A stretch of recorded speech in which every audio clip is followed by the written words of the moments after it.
Welcome to our educational web series. I'm Tim Ressler, and joining me here today is my colleague Vincenzo Palmerino, who is also a member of the financial planning team here at CCR Wealth Management.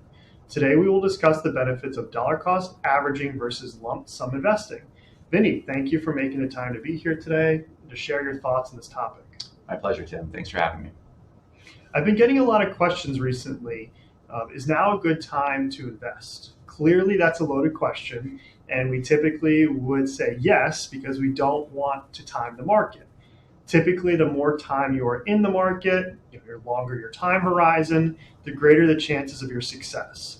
That being said, what would you say to those individuals with cash on the sidelines who are looking to invest now? Well, I certainly agree with you that it's never a good idea to try and time the market, as nobody has a crystal ball or knows what tomorrow will bring. Therefore, it's important to have a disciplined approach to growing the portfolio by dollar cost averaging into your positions along the way. Good point. That does make sense. For those who don't know what dollar cost averaging is, can you please elaborate a little bit more on this approach to investing? Certainly. So, in simplest terms, you take smaller nibbles of the pie along the way at different times, good and bad. So, you're not buying all of your positions at one particular time in the market. For example, most people contribute to a 401k plan directly through their paychecks. This is a form of dollar cost averaging because you're continuing to add to your positions every couple of weeks at different price intervals, higher or lower. And therefore, if the market experiences volatility and prices decline for a 2 week period, you would then be effectively buying those same investments at a discount to where you purchased them 2 weeks prior. Dollar cost averaging keeps you investing, especially when markets go down, which can be a hard thing to do otherwise, but often is the right thing to do.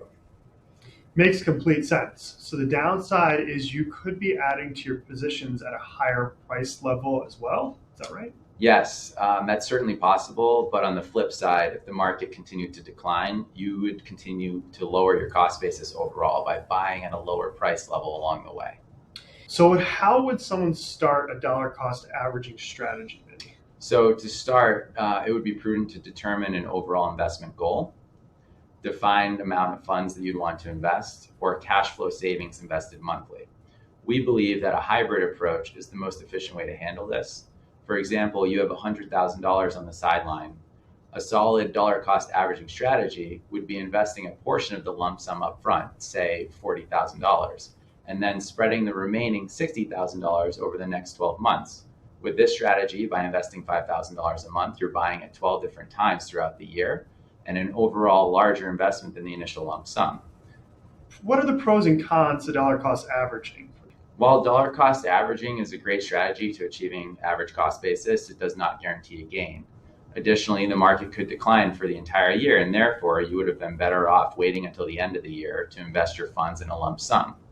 The pros are that if the market goes up and down throughout the year, as it typically does, you're buying in at different points throughout the year and ideally averaging the cost. Dollar cost averaging or getting on a periodic investment plan is scalable. Whether you invest $100 a month or $10,000 a month, getting on an investment plan and a dollar cost averaging into your positions will, in the long run, help you reach your investment and savings goals while reducing the risk of market timing. Fantastic. This has been very helpful, and I appreciate you walking us through this topic. I hope our viewers found this beneficial as well. You're welcome.